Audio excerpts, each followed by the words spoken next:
भागवत धर्म की महिमा क्या है, इसको समझाने के लिए देवर्षि नारद जी ने अपने पूर्व चरित्र का वर्णन किया। और एक चरित्र प्रथम स्कंद में कहा गया और एक चरित्र सप्तम स्कंद में कहा गया। नारद जी के दो जगह चरित्र हैं श्रीमद् भागवत में, दोनों को मिलाकर ही कहना चाहिए। नारद जी कह रहे हैं कि पहले मैं उपवरहण नाम का गंधर्व था। मेरी रूप संपत्ति बड़ी अद्भुत थी, बहुत सुंदर था मैं, और बहुत उच्च कोटि का संगीतज्ञ था। संगीत विद्या में बहुत अधिक निपुण था। मेरा गायन वादन, मेरा अभिनय ब्रह्मांड में प्रसिद्ध था। एक बार मुझे हरिगुण गान के लिए, भगवान की लीला के अभिनय के लिए ब्रह्मलोक में आमंत्रित किया गया। वहाँ में भगवान की लीला के प्रस्तुतिकरण के लिए प्रस्तुत हुआ तो मेरा मन वासना वासित था, कलुषित था। मैं अपने मन को समाहित न कर सका था और उसका दुष्परिणाम हुआ कि ब्रह्मलोक जैसे पवित्र स्थल पर बैठने के बाद भी, ऋषियों की मंडली में बैठने के बाद भी मैं अपने मन का निग्रह न कर सका और मैं अपने हाव भाव कटाक्ष से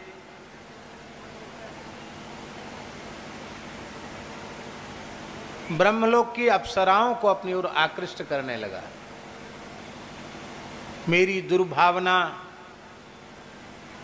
मेरी कुचेष्टा को देख करके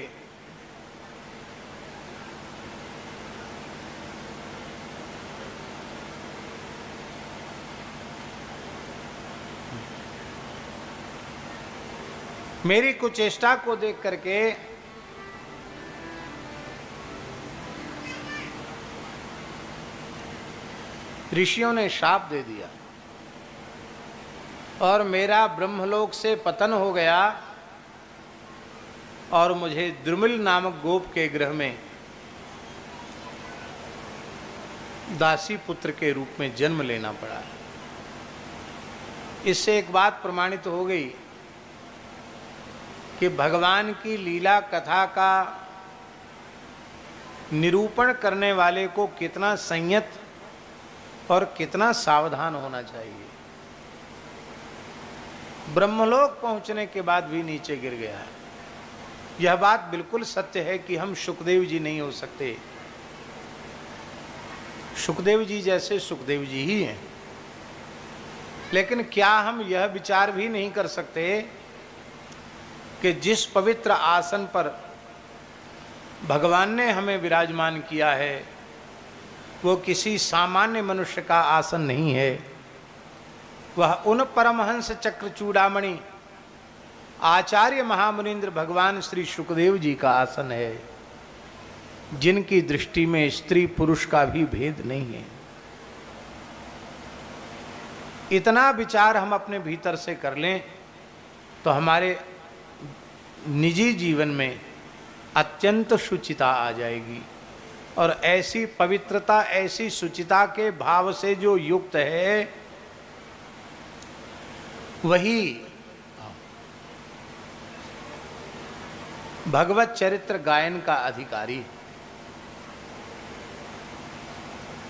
आओ, श्री हनुमान जी महाराज की जय।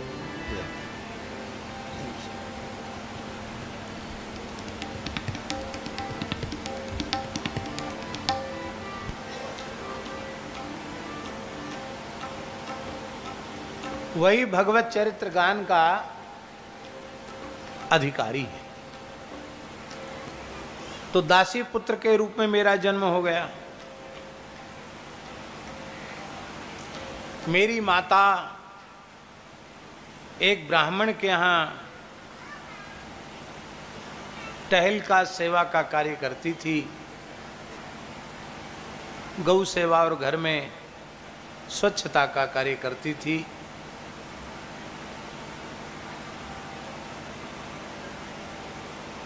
ब्राह्मण बड़े साधु सेवी थे। ऋषि महर्षियों की जमात उनके यहाँ आई और उन्होंने चातुर्मास्य किया। नारद जी कहते यद्यपि मैं छोटा सा बालक ही था, पर मुझे उन संतों की सेवा का सौभाग्य प्राप्त हो गया।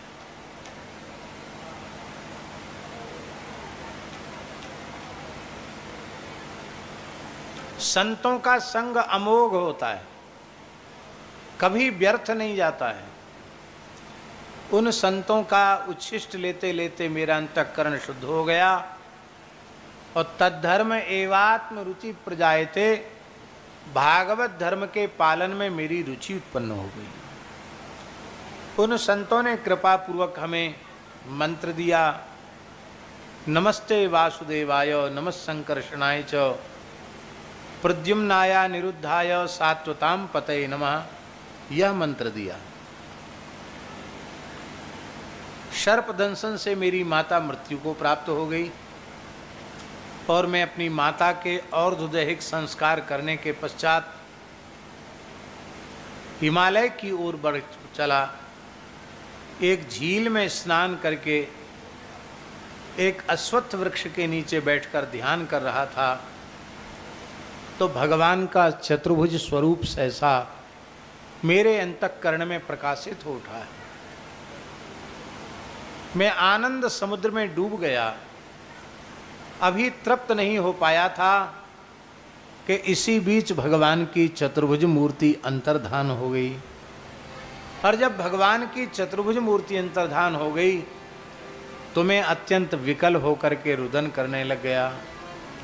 उस समय आकाशवाणी हुई, वत्स नारद, जो अपरिपक्व ज्ञान वैराग्य भक्ति वाले हैं, अपरिपक्व कषाय वाले हैं, उनके लिए मेरा दर्शन दुर्लभ है। अविपक्व कषायाणाम दुर्दर्शोहम कुयोगिनाम। कुयोगिनाम, योगी कौन है माता जी और कुयोगी कौन है? अभी शरीर संसार में जिनकी वृत्ति रम रही है वो कुयोगी हैं, और जिनकी संपूर्ण वृत्ति भगवदाकाराकारित हो गई है वो सुयोगी।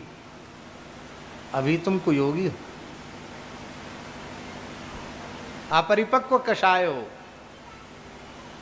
ऐसे ही भजन करो, अगले कल्प में तुम मुझे प्रिय पार्षद बनोगे, तुम्हें मेरी संपूर्ण प्राप्ति होगी।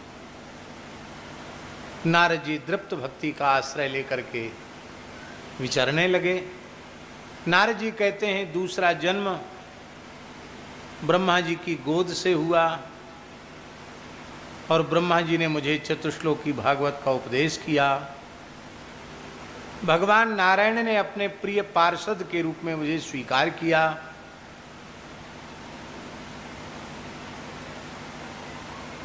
और ये जो वीणा मेरे हाथ में है, ये किसी कारीगर की बनाई वीणा नहीं है। देवदत्ता मिमां वीणां स्वर ब्रह्म विभूषितां मूर्छयित्वा हरिकथां गायमानश्चराम्यहम्।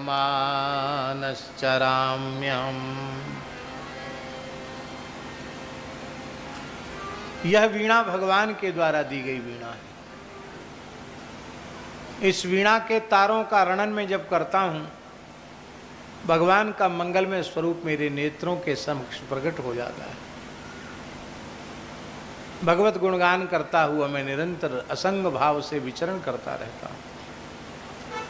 तो ये अपना चरित्र कह करके उन्होंने भागवत धर्म की महिमा समझाई और फिर भागवत का प्रणयन